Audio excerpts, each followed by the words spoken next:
What happened on Sunday in the Indian Parliament in Rajya Sabha was undemocratic in nature.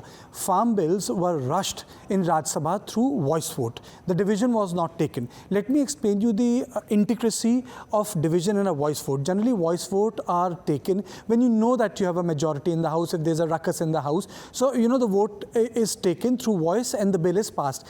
For example, from 2014 till 2010, BJP has a simple majority in Lok Sabha. So, number of bills have been passed by voice vote. No one says that why is BJP doing it? Because BJP has a majority. So by voice vote, it can be passed. Now, division is done on important bills like constitutional amendment bill, or division is done when you know that you don't have the numbers. Even members have the right to call for a division, even if the government has the numbers, because they want to register their protest. In this case, Bharatiya Janata Party did not have numbers. They did not have pre-poll alliance. They did not have post-poll alliance. And most importantly, Bharatiya Janata Party also felt that maybe alliance partners like Akali Dal or those supporting them from outside like Biju Janata Dal or TRS, they developed cold feet and they were not supporting them in Rajya Sabha. Hence, the bills got pushed in the upper house of the Indian Parliament. So what it did in the process was it destroyed the legitimacy of important bills which have to do with agricultural reforms. So I think a great disservice was done. But even opposition is to be faulted.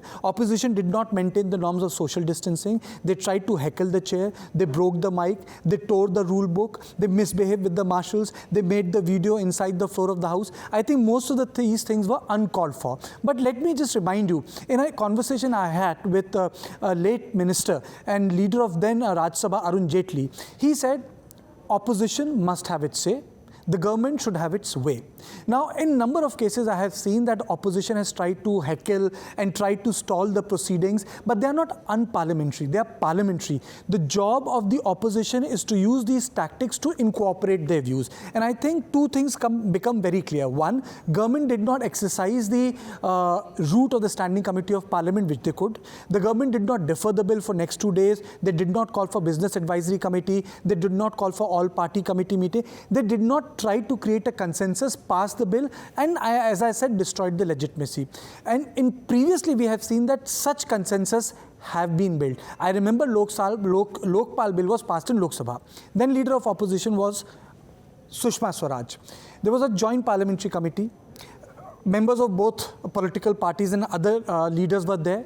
They passed the bill in Lok Sabha. Suddenly, Arun Jaitley, when the matter went to Rajya Sabha, he said, we will also have a view. The Congress member, MP said, well, your own party had passed the bill in Lok Sabha. So then the matter was that it is about the House. It is not about the party. The matter again went to the Standing Committee. It sent its review in 20 days and then the bill was passed. So it's not as if that these things have not been done.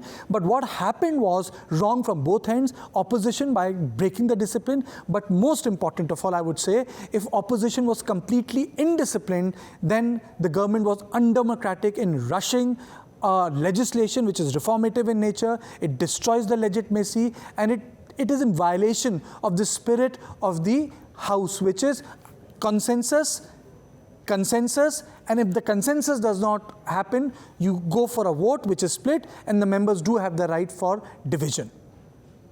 So this was Kartikeya Sharma for WION from New Delhi.